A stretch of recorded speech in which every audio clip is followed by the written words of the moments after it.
Legend has it that a Nazi train filled with gold was lost 7 decades ago. Tales of a Nazi train filled with gold and treasures lost 7 decades ago are not myths. Since the end of World War II, researchers and treasure hunters have gone on a quest for this gold train to no avail. Well, there has been a frenzy of activity in Poland after the supposed discovery of a Nazi treasure train that went missing in 1945. Until a recent discovery in 2015. Deep underneath a quiet Polish town torn apart by war, a radar scan has just reignited the world's most dangerous question. In a maze of massive, secret tunnels, rumors of buried treasure. Where is the Nazi gold train? Join us as we reveal the truth about the Nazi gold train that is even worse than we thought. The Nazi loot. The Polish government has just announced that it received a letter on April 23rd containing a mystery location. The anonymous person who wrote the letter claimed to have found camouflage train carriages in a tunnel near Wałbrzych. The person also revealed that these wagons, which are approximately 12 meters long, 4 meters wide, and 4 meters high, are hidden behind a closed, sliding steel gate at the tunnel's entrance. City spokeswoman Kamila Świerczyńska said the anonymous man also attached detailed paperwork of the train's location and the local terrain. Why is this a big deal? What has this letter sparked a global uproar? During World War II, the Nazis not only rained terror on their enemies, they unapologetically looted anything of value that they saw in sight in occupied territories. They raided palaces, art galleries, and museums, and with brute force snatched the Jews' properties and possessions. Even ordinary foot soldiers had stashes of valuable treasures. Throughout the German Crusade, the looting became a pandemic until the last days of the war. As the Soviet army and Allied forces got stronger and reclaimed lands in Poland, the Nazis tried securing all that they had stolen, and the best way to do that was to take them away from where they stole them. And to do that, these soldiers filled trains with the gold, gems, and treasures that they had stolen. According to rumors, the Nazis loaded an armored train in Breslau, which checked in Freiburg in Schlesien, but mysteriously did not get to the next station in Waldenburg in Schlesien. What happened to the train? No one could tell, but people began forming theories after a while. Legendary Nazi gold train actually exists. The train that search teams are looking for mysteriously vanished at the end of World War II. The main story was that the train, which was filled with over 330 tons of gold, jewels, weapons, and artworks, entered an abandoned coal mine under Książ Castle, which was also a top-secret Nazi construction project, Project Rees in the Al Mountains. Proofs of the train's existence have vanished, and today some historians boldly claim that it never existed. However, based on military intelligence, the Polish military believes it does and has been on the quest to find this train for decades, but to no avail. So was the rumor true? Was it another fiction from the war? Of course, stories of the Nazis plundering their loot through secret underground sites are not a myth. They indeed did build a very vast network of bunkers and tunnels across Europe using prisoners of war. When the Soviets closed in, they blasted the entrance of the tunnels in the Al Mountains. So there is a chance that if the gold train had entered the mountain, it was intentionally sealed in there. Also, years after the war, researchers discovered maps showing an unknown railway connected to the Wrocław-Wałbrzych railway line, leading to what looked like tunnel entrances. Tells how a Nazi gold train was hidden in a mountain tunnel as the Nazis fled the advancing Soviet army at the end of World War II. Local miners have also added bold claims to the speculations. For instance, retired miner Tadeusz Słowikowski allegedly revealed the train's location, and his source was a former German railway officer. After decades of research and exploration, the Nazi gold train remained buried. It was starting to fade away from people's memories until a shocking revelation in 2015 caught the world's attention. The Rediscovery. Many people did not value what Tadeusz Słowikowski had to say.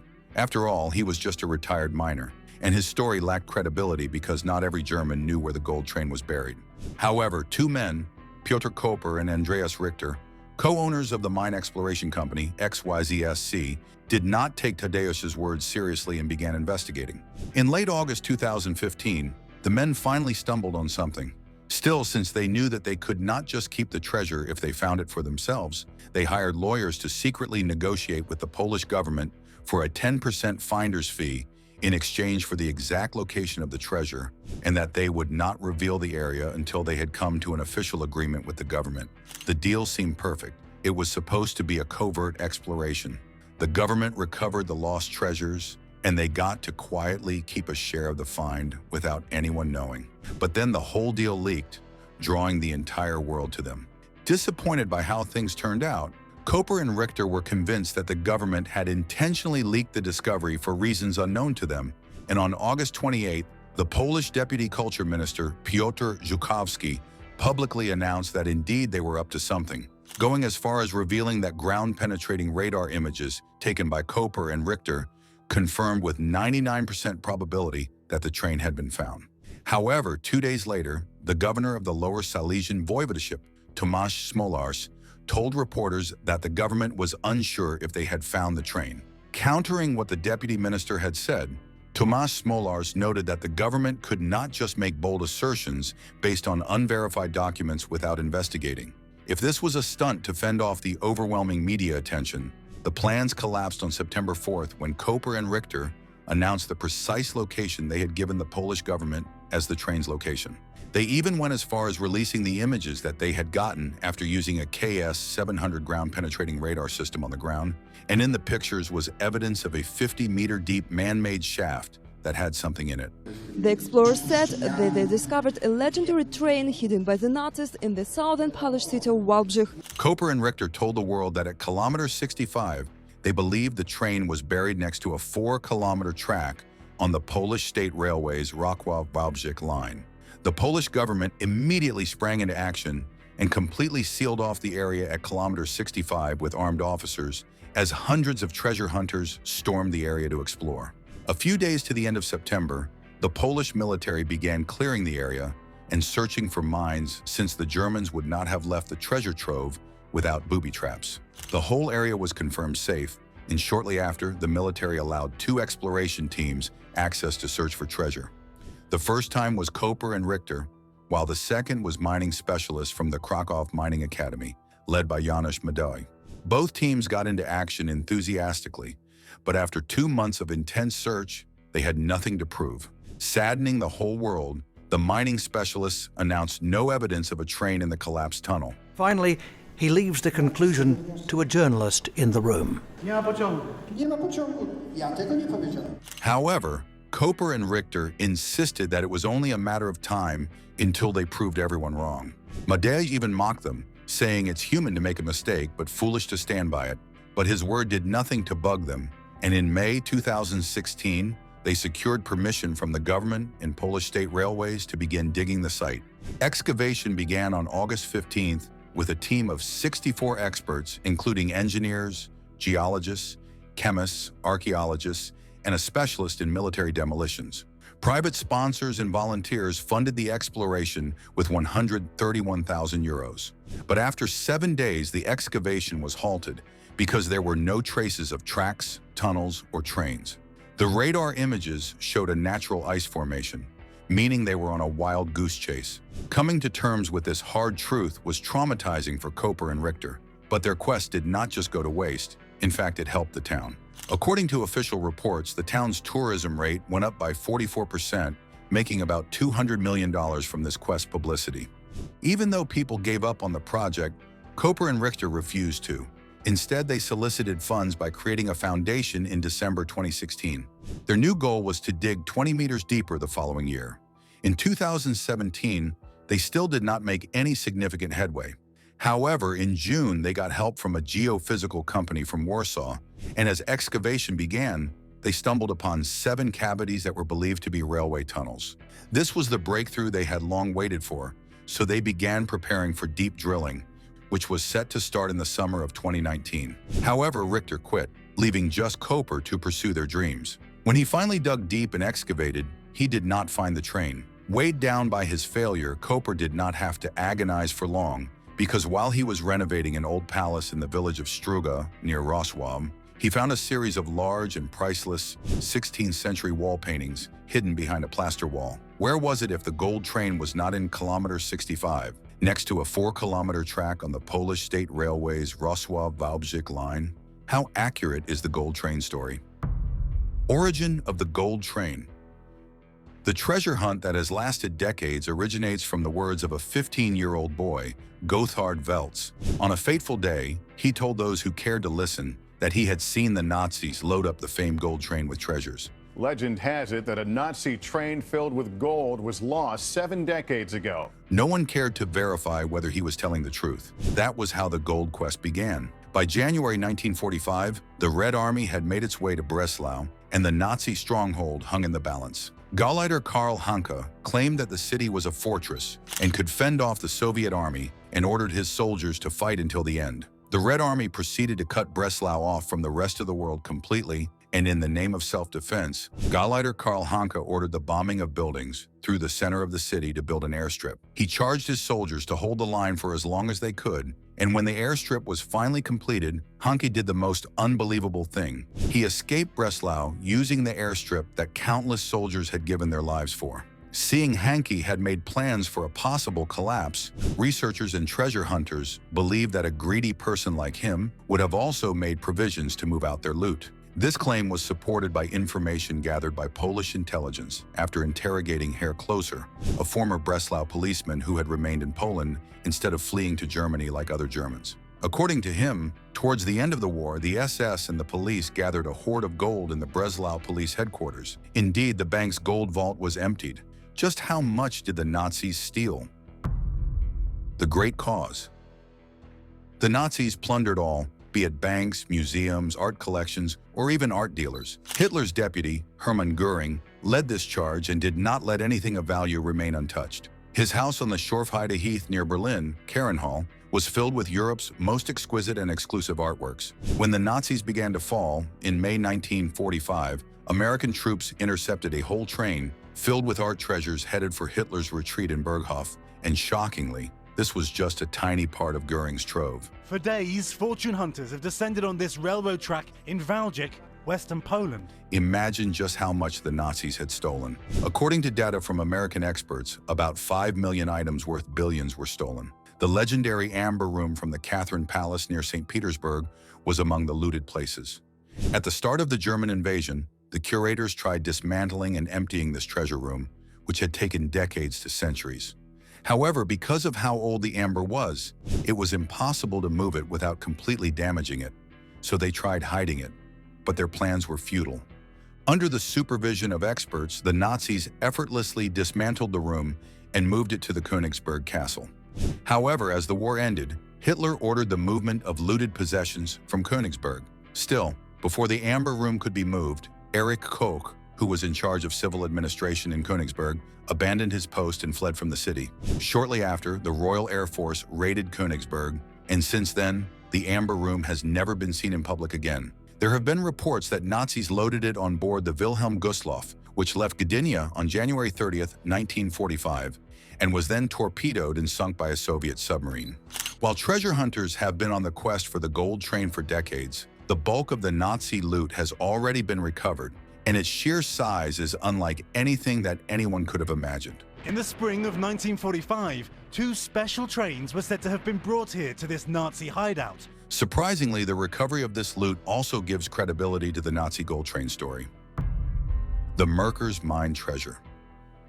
Early one morning in April 1945, 2 Allied military police officers were guarding the road to Keiselbach from Murkers when they were approached by 2 women searching for a midwife in Keiselbach. One of the women was pregnant, so after some questions, they were taken to the military office and then driven back to Murkers. However, on their way back, the driver saw the Kaiserode mine and asked about it. Then, the women unveiled a shocking revelation that would seal the victory for the Allied forces. The women revealed that just a few weeks earlier, the Nazis used locals and other displaced persons to hide gold and valuable art in the mine. The driver knew that he could not sit on information as big as that, so by noon, he reported it. Lieutenant Colonel William A. Russell, who worked with the Civilian Affairs Team in the 90th Infantry Division, took charge of the case. Investigating further, he questioned other locals and mine workers. They confirmed the women's story and that the Nazis had kept an expert, Dr. Paul Ortwin Rave, who worked at a big museum in Berlin, there to care for the paintings, and Werner Weick, a top worker at the Reichsbank, to look over the entire loot. Most of the gold that the Nazis had stolen was usually stored in Reichsbank, but after many American bombers dropped heavy bombs on Berlin, badly damaging the Reichsbank in February 1945. After the attack, the bank's president sent most of the gold, worth about $236 million, and a lot of money, to the Murkers mine and other mines. The U.S. military started a full-scale investigation to gather more information about Reich property hidden in nearby mines. Surprisingly, they discovered new mine entrances at Leimbach, Ransbach, and Springen. Guards were immediately stationed at each of these entrances. When the Allied soldiers finally decided to explore the Murker mine, an elevator took them 2,000 feet below ground to the main haulage tunnel, where they found 550 bags of Reichsmarks stacked against the walls. In a maze of massive, secret tunnels, rumors of buried treasure. Deeper into the mine, they were stopped by a massive steel vault door set into a 3-foot-thick brick wall. This door was equipped with a combination lock and a timing mechanism, and their attempts to open it failed. According to Weick, the gold was stored behind the door, so the soldiers decided to blow up the vault. Inside was a cavern about 75 feet wide, 150 feet long, and 12 feet high, labeled Room Number 8. Tram tracks ran through its center, and on both sides more than 7,000 bags were arranged in 20 neat rows, marked and sealed. These bags were filled with gold, stacks of currency, gold balances, and Reichsbank equipment. At the back of the room were 18 bags and 189 containers. A partial inventory revealed 8,198 bars of gold bullion. Gold, fine art, and rare documents stashed underground, in train car. 55 boxes of crated bullion, over 1,300 bags of gold, Reichsmarks, British gold pounds, French francs, 711 bags of $20 gold coins, hundreds of bags of foreign gold and silver coins, 2,380 bags and 1,300 boxes of Reichsmarks, totaling $2.76 billion in platinum bars, silver plate, and more. In other tunnels, the soldiers saw a vast collection of artwork. The total value of the gold, silver, and currency was over $520 million.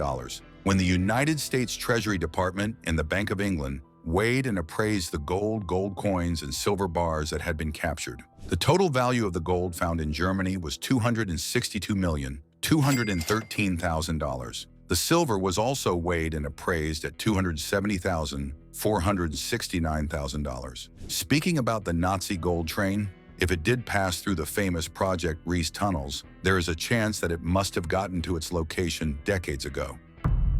Project Reese.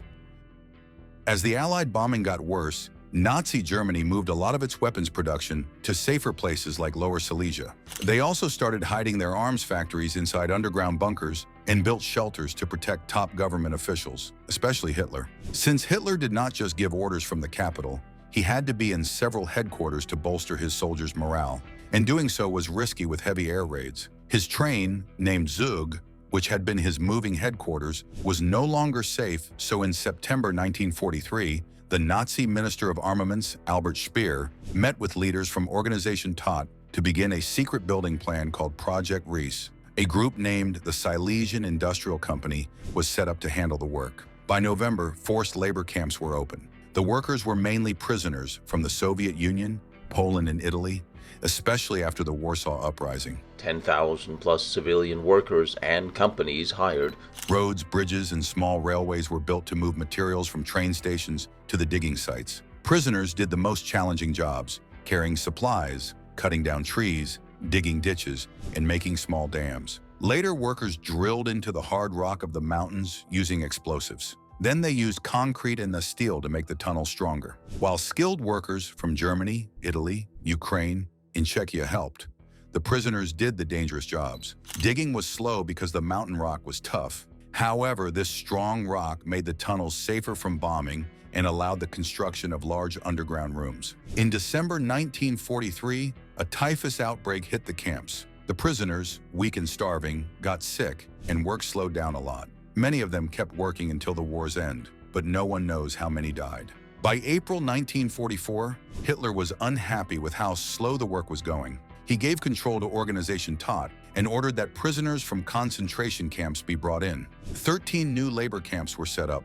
all linked to the Gross-Rosen concentration camp. This camp was not only the Nazis' largest death factory, it was also their largest labor camp. The head of these camps, SS officer Albert Lukemeyer, ran things from one main camp. By the end of 1944, over 850 SS guards were watching the prisoners. At least 13,000 prisoners were forced to work on the tunnels, most of them brought from Auschwitz.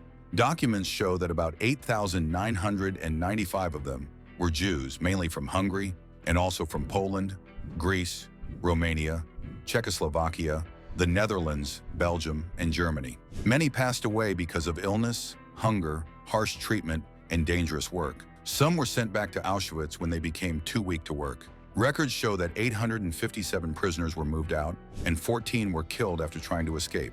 It's believed that around 5,000 prisoners lost their lives. Late in 1944, another typhus outbreak happened. As the war front moved closer in early 1945, the Nazis began to empty the camps. Some prisoners, too sick to move, were left behind until the Red Army arrived in May 1945. In the end, Project Reese was never finished. Only 9 kilometers of tunnels were dug. No one knows the original German names for the different tunnel sites, but Polish names were later given. Schönsch Castle, called Fürstenstein in German, has 2 underground levels. Then we have absolute documentation that the castle was absolutely built as a Führer Hauptquartier. The first one is 15 meters deep. It could be reached from the castle's 4th floor by a lift, the cellar by stairs, and the garden. This tunnel is 80 meters long, covers 180 square meters, and has 400 cubic meters of space. It was made stronger with concrete, leading to an elevator shaft hidden 15 meters below the courtyard. This shaft connects the 1st and 2nd underground levels. It is 35 meters deep, but hasn't been explored because it's full of rubble. A small tunnel from the garden was dug to help clear it. The 2nd level is even deeper, 53 meters below the courtyard. It is 950 meters long, 3,200 square meters wide, and 13,000 cubic meters total. 4 tunnels were dug into the base of the hill. The first is 88 meters long, the second 42 meters, the third 85 meters, and the 4th 70 meters. This level has wide tunnels, 5 meters tall and 5.6 meters wide. So this year I joined up with Kaviak Jones to look at some of these seemingly unconnected tunnel systems also. And 4 large rooms. Most of the area is supported by concrete. 2 shafts go up to the surface. One is 3.5 meters by 3.5 meters and 45 meters deep. The other is only 0.5 meters wide and 40 meters deep. This narrow shaft is now used for electricity. Above the ground, you can still see the remains of machines, water tanks, a water pump station, and parts of a sewage plant. In 1995 and 1996, 4 bunkers and a guard room were destroyed. A small railway that connected the tunnels to a nearby village called Lubichov was removed after the war. Not far from Chionge is castle complex Zhechka, between 2 villages, Zhechka and Walim, inside the Ostra mountain. Work began in March 1944. 3 tunnels were dug into the mountain. Inside is a nearly finished guard room and very tall halls, some reaching 10 meters high.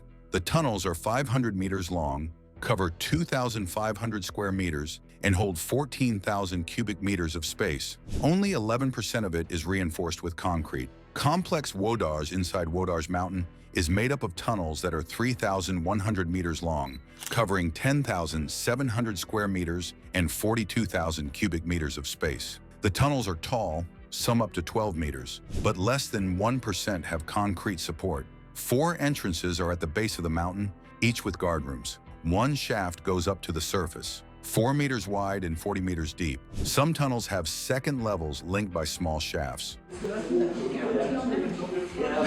In some parts, 2 tunnels were dug one over the other, and the roof was broken to make a large hall. On the surface, you can see ruins of machines, broken buildings, a bunker, 2 water tanks, and piles of old building supplies, including fossilized bags of cement. A small railway once connected the tunnels to the village of Olsiniak, but it was taken apart after the war. Hidden inside Osovka Mountain is the Osovka complex. It can be reached by Tunnel 1, which is 120 meters long and has rooms for guards. Tunnel 2 is 456 meters long and is built 10 meters below the first level. It also has guard rooms that were nearly finished. Behind them, 2 levels were joined after part of the ceiling fell in. The underground area is made up of long tunnels and big halls. The tunnels stretch 1,750 meters and cover about 6,700 square meters. Some halls are up to 8 meters high. Only a small part, around 7%, is covered in concrete.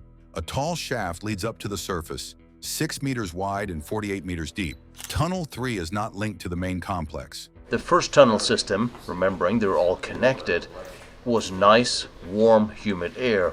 It lies 500 meters away and 45 meters below, with 2 dams and some unknown water machines inside. Above ground, there are remains of buildings and old machines. A ramp was used to move minecarts between levels. There's also a water tank and storage rooms, some of which have heating systems for winter. The biggest above-ground building is made of concrete. It has just 1 floor, thick walls, and a roof made to hide under plants. A narrow utility tunnel was being built to connect it to the shaft. One strange structure is a massive concrete block with many pipes and drains, buried deep in the rock. Other structures are Complex Sokolek, Complex Jugovac, Complex Soboń, Jedlinka Palace, and Kłuszyca. Thanks for watching. See you in the next video.